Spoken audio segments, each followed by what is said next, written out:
Troy, 12th century BC. The Greeks' decade-long siege of Troy is drawing to a close. The cunning Odysseus has hit upon a plan to subvert the Trojans' defenses. The Greeks build a giant wooden horse and then pretend to sail away, leaving the horse at the gates of Troy as an apparent offering to the goddess Athena. The Trojans, believing the gift will make their city impregnable, take it within the city gates. But it is a trick. Odysseus and his men are hidden inside the hollow horse, and they emerge during the night to open the gates and let in the Greek army, who have returned to take the city. The Trojans don't get a chance to learn from their mistake. The Greeks sack the city and massacre its inhabitants. The Trojan horse was the earliest recorded military psyop.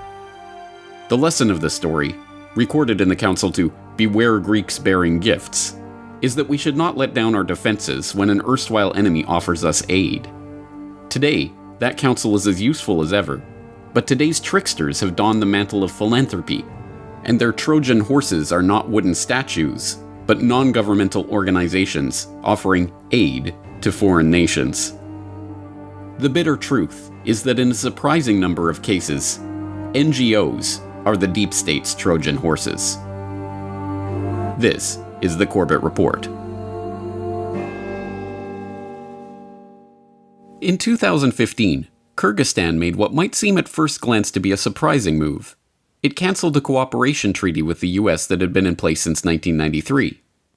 The treaty granted tax breaks and customs privileges to organizations like the US Agency for International Development, USAID, and gave their workers diplomatic immunity in the country. All of that came to an end after the US granted a human rights award to Azimyan Askarov, an activist swept up and thrown in jail for creating a threat to civil peace and stability in society after the Uzbek riots in South Kyrgyzstan in 2010. Reaction from the usual Western outlets was swift and predictable. Kyrgyzstan has lost its mind. Or, to be more precise, it's all Putin's fault. Somehow. But don't worry. The US will continue aiding Kyrgyzstan anyway, whether they like it or not, because that's just how they roll. Go Team America! But Kyrgyzstan is not the only country to crack down on aid from foreign NGOs. In the last few years, a series of countries, including Russia, China, and India, have passed laws placing stricter controls on the operations of these organizations within their borders. Well, Russia is throwing the smackdown on poor little old NGOs, these charitable organizations that were set up. The reasoning behind them, that they might be trying to take down the Kremlin. The Kremlin is moving to ban the U.S.-backed MacArthur Foundation, George Soros' Open Society Institute, and 10 other foreign groups, calling them unwelcome organizations by law. They're also mulling over something called a patriotic stop list. Anyone caught collaborating with these groups, they're facing 6 years in prison. China has passed the country's first law regulating overseas NGOs or non-governmental organizations. The Chinese government always welcomes foreign NGOs to come to China to expand cultural and charity activities, and their achievements are highly spoken of by the Chinese authorities. But there are a few illegal exceptions in which NGOs came to China to harm its national security. The law covers activities of NGOs founded outside the Chinese mainland. They must register with public security authorities and declare where their funding is coming from. India has placed Ford Foundation on a watch list and ordered all funds from the US-based non-profit organization to be routed to recipients only after the Home Ministry's approval. Citing national security concerns, the Home Ministry has asked the Reserve Bank of India to ensure funds given by Ford Foundation to Indian recipients be brought to its notice and dispersed only after its clearance. The ministry said in its order that it wanted to ensure funds coming from Ford Foundation were utilized for bona fide welfare activities without compromising on concerns of national interest and security.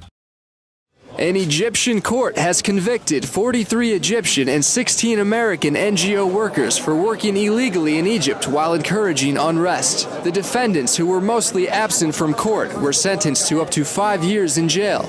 The verdict calls for the closing of U.S. nonprofit groups, such as the International Republican Institute and the National Democratic Institute and Freedom House, which back in 2012, Egypt accused of receiving illegal funding and operating without licenses.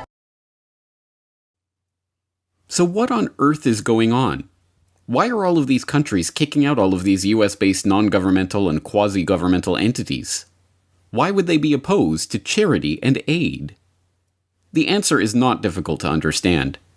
These organizations are Trojan horses, designed to appear as gifts, but containing secret trapdoors through which hidden forces can enter the country and covertly undermine the governments in question.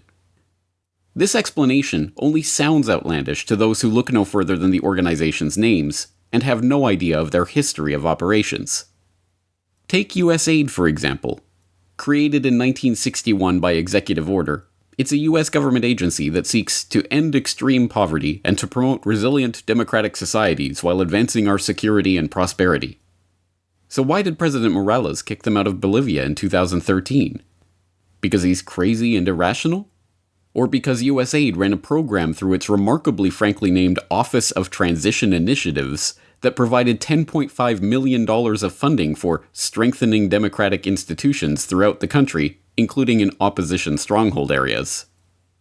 Was it paranoia on Morales' part?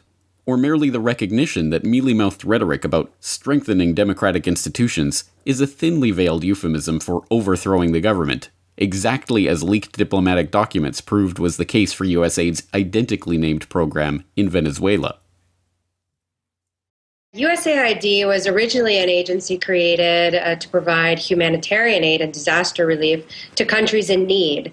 And throughout the 1980s and the 1990s and more into the 21st century, it's evolved into a political arm and a funding branch of the U.S. government for what they call promoting democracy. And it's actually now a part of U.S. counterinsurgency campaigns that involve the Pentagon, the State Department in terms of diplomacy and obviously war activities, and USAID is the third agency involved in counterinsurgency, and their goal precisely is to provide what they called aid for promoting democracy or stabilizing or helping a country through some kind of political transition or economic transition. In the case of Venezuela, Venezuela is a country that is oil wealthy, so it's never qualified for any kind of direct USAID help.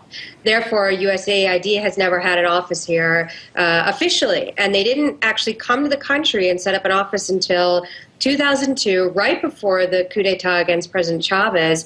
And the documents, internal documents obtained under Freedom of Information Act reveal that the sole intention of setting up the office here in Venezuela was to aid opposition forces to eventually ouster Chavez from power. Should governments trust USAID after it was revealed that the agency secretly created its own social media network in Cuba for the express purpose of undermining the Castro government? Or when it was revealed that USAID had sent a team of agents to Cuba under the guise of health and civic programs to incite rebellion amongst youth, including creating a phony HIV prevention workshop that the agency itself described as the perfect excuse to identify potential social change actors? Or when it was revealed that the agency had attempted, and miserably failed, to infiltrate Cuba's hip-hop scene to break the information blockade and spark a youth movement of social change in the country? A U.S. agency infiltrated the Cuban hip-hop world in an attempt to launch a youth movement against the government there. The secret operation tried to use Cuban rappers to build a network of young people seeking social change. But the Cuban regime caught on and the operation failed. In the process, the U.S. Agency for International Development unintentionally compromised a vibrant music culture that produced hard-hitting grassroots criticism of the country. Several artists at the agency tried to promote ended up leaving Cuba or stopped performing after pressure from the government. In fact, USAID's Black Ops programs for undermining foreign governments go all the way back to the founding of the agency itself. Some of the lowlights include USAID's Office of Public Safety and its part in running a CIA front program for training foreign police in torture and terror tactics in Latin America. Co-funding, with the CIA, the opium-smuggling Shengquang Air Transport, a private airline for narcotics trafficker and CIA point man in Laos, General Vang Pao, and co-funding opposition groups in Ukraine prior to the 2014 coup, with Glenn Greenwald backer Pierre Omidyar and, of course, George Soros. George Soros, pleasure to have you on.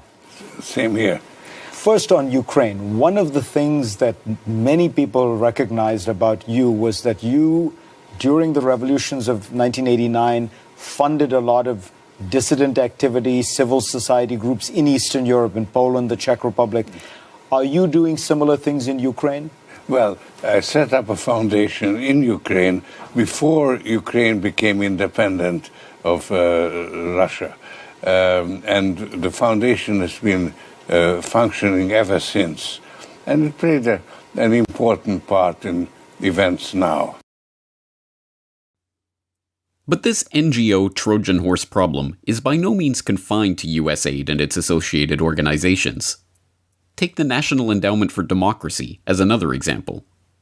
The official story is that the NED was created in 1983 by an act of Congress in order to encourage the establishment and growth of democratic development in target countries around the world in line with US foreign policy goals. The actual story is that the NED was created expressly as a front for funding CIA activities inside target countries, a fact that Alan Weinstein, one of the members of the study group that led to the NED's founding, openly bragged about in the Washington Post. A lot of what we do today was done covertly 25 years ago by the CIA, he was quoted as saying. Even more blatant is an admission by then-Director of Central Intelligence William Casey, who wrote a memo to the White House advocating for the creation of NED, but cautioning that we here at the CIA should not get out front in the development of such an organization, nor do we wish to appear to be a sponsor or advocate. The NED's participation in covert destabilization campaigns rivals that of US aid, and, like US aid, involves too many operations to detail them all here.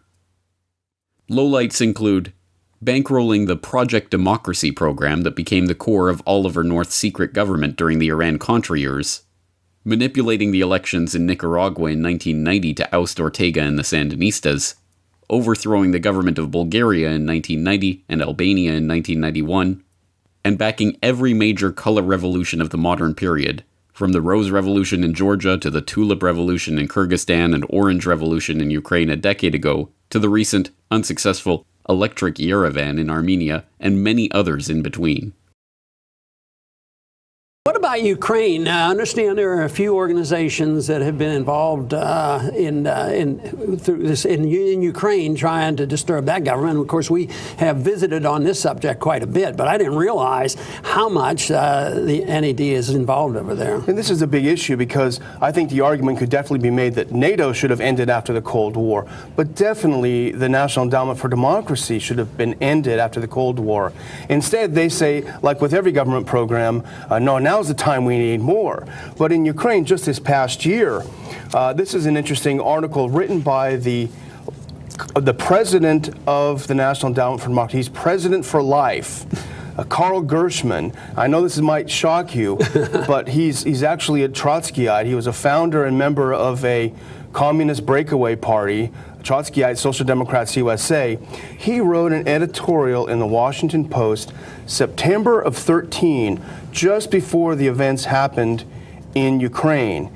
And he wrote, as the president of the National Endowment for Democracy, he said, Ukraine is the biggest prize. Yeah. And he mentioned that Ukraine's choice to join Europe will accelerate the demise of the ideology of Russian imperialism that Putin represents, and Putin may find himself on the losing end, not just in the near abroad, but within Russia itself. So his real goal is regime change. He spelled it out just before all of these events took place. Now,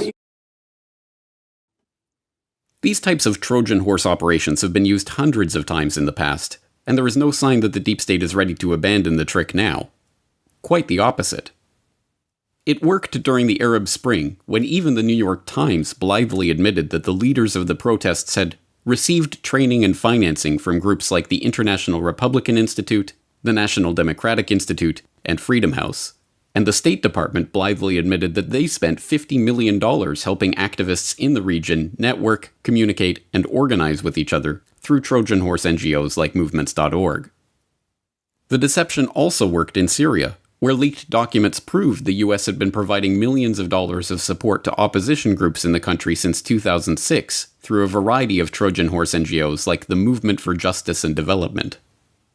And as we saw earlier this year in The White Helmets Are a Propaganda Construct, even first responder groups like the Syria Civil Defense, founded by an ex-British military intelligence officer, have been used as Trojan horses to spread propaganda and advance the agenda of the US and its allies in their quest to topple President Assad. Let's be clear. This is not to say that all NGOs are Trojan horses. It is not the case that every group or program that receives money from US aid or the National Endowment for Democracy or a similar organization is thereby automatically a deep state change agent. That is not how the Trojan horse technique works. No, what makes these NGOs so effective as disguises for regime change operations is that much of the time, they are doing what they claim to be doing, providing aid, assistance, and charity where it is needed. It is for this very reason that the US and its allies can so effectively smear NGO skeptics as crazy. But consider this. In 1938, the US Congress passed the Foreign Agents Registration Act, FARA.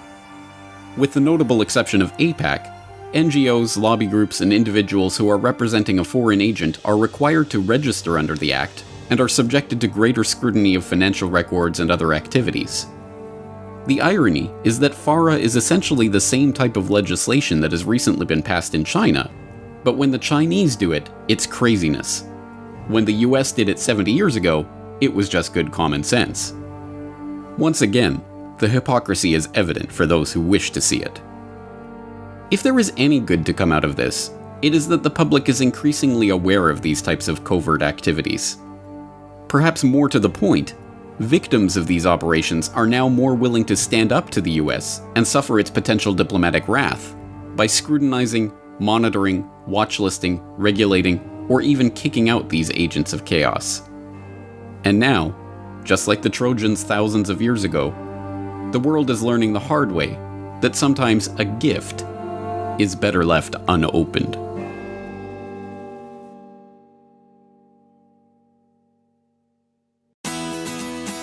The Corbett Report is brought to you by the Corbett Report subscriber, a weekly newsletter featuring James Corbett's International Forecaster editorial, recommended reading and viewing, discounts on Corbett Report DVDs, and once a month, a subscriber-only video.